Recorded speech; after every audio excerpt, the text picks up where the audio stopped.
Hello class 10th student. ये video मैंने आपको बेसिक्स ऑफ केमिस्ट्री के लिए बनाया है, जैसा कि आप देख पा रहे होंगे।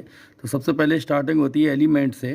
तो एलिमेंट की डेफिनेशन मैंने यहाँ मेंशन की है, a fundamental substance that can not be broken. जो कोई एक ऐसा फंडामेंटल सब्सटेंस है जिसे तोड़ा नहीं जा सकता सिंपल सब्सटेंस में, और जो एक ही प्रकार के एटम से मिलकर बना होता है, जैसे hydrogen, helium, oxygen, sodium etcetera.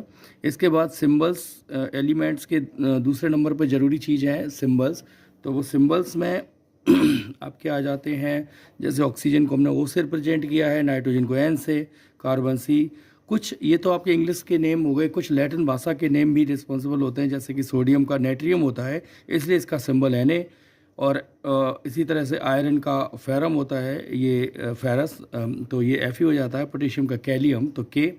तो इस प्रकार से इनके सिंबल दूसरे पॉइंट पर आते हैं। एलिमेंट्स के बाद सिंबल्स के इनके याद करने पड़ेंगे आपको।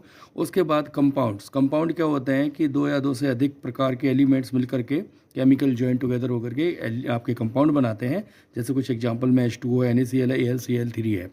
ठीक है, तो यहाँ पर एक AlCl3 का मैंने एग्जांपल दिया है बच्चों, जैसे कि आप लोग देख पा रहे होंगे नीचे। AlCl3 का एग्जांपल मैं बताऊंगा। यहाँ पे मेन प्रॉब्लम शुरू होती है कि बच्चे कंफ्यूज हो जाते हैं कि कैसे कंपाउंड बने। तो AlCl3 को बनने में सबसे पहले हमें एल्यूमिनियम का एटॉमिक नंबर 13 लिख देना है। ये एल्यूमिनियम का एटॉमिक नंबर है जो 13 आपको याद करना है। और उसके बाद इसका कन्फिग्रेशन करेंगे तो 283। इसकी बैलेंसी यहाँ से ये 3 पॉइंट लास्ट में 3 इलेक्ट्रॉन फ्री बच गए हैं, तो इसकी बैलेंसी +3 हो गई है। और इसी प्रकार से नॉन मेटल अगर हम 17Cl ले लेते हैं, इसका एटॉमिक नंबर 17 है, और यहाँ पर नंबर ऑफ इलेक्ट्रॉन क्लोरीन के दिखा रहा है 7। तो ऑक्टेट पूरा करने के लिए या to get stability chlorine wants 1 more electron, तो इसकी यहाँ पर बैलेंसी -1 हो जाएगी। ठीक है ना। अब क्रिस क्रॉस मेथड से एल्यूमिनियम और क्लोरीन को हम जब लिखेंगे तो एल्यूमिनियम की बैलेंसी +3 लिखी है, यहाँ पर -1 क्लोरीन को दिखा रहा है, क्लोराइड को। एक दूसरे पर हम क्रिस क्रॉस प्रॉपर्टी से एक दूसरे के ऊपर इसकी बैलेंसी अप्लाई करेंगे तो रिजल्ट के रूप में हमें AlCl3 बनता हुआ कंपाउंड दिखेगा। एक एग्जाम्पल के रूप में मैंने यहाँ पे कुछ केमिकल इक्वेशन मेंशन करी हैं।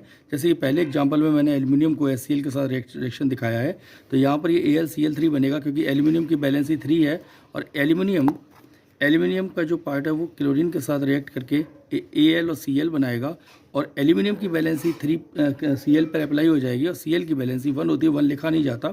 और हाइड्रोजन चूँकि डाई एटॉमिक होता है, अब बच्चे सोचते हैं यहाँ पर एक हाइड्रोजन है सर, तो यहाँ पर H2 कहाँ से हो गया।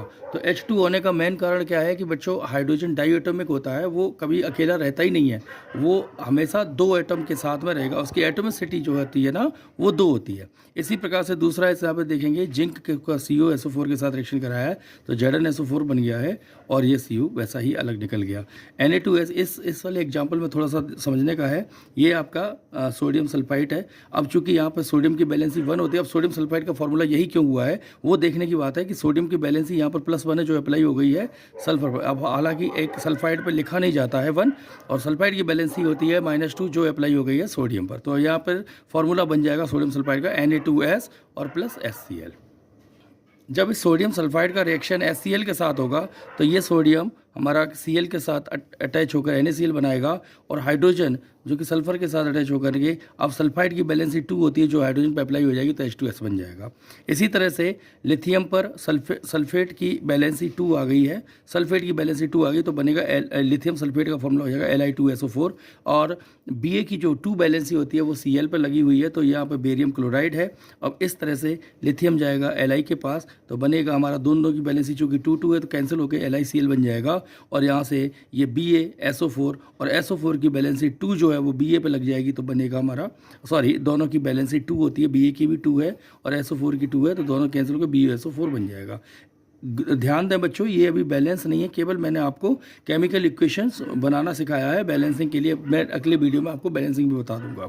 अगला एग्जांपल देखेंगे, मैग्नीशियम क्लोराइड या MgCl2 लिखा है। Mg की बैलेंसी +2 होती है जो कि अप्लाई हो गई है, क्लोरीन पर 2 आ गया है, MgCl2 + AgNO3। NO3 की बैलेंसी 1 होती है माइनस का, ठीक है। Ag की बैलेंसी +1 होती है, तो यहाँ पर Ag जो है ना वो Cl की तरफ जाएगा तो AgCl बन जाएगा, और Mg की बैलेंसी चूंकि MgNO3 के साथ रिएक्ट करेगा मिलेगा तो MgNO3 बनेगा और Mg की बैलेंसी जो है वो NO3 पर 2 अप्लाई हो जाएगी।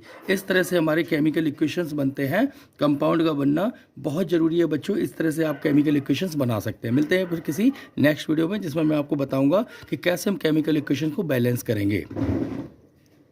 तब तक के लिए बाय बाय।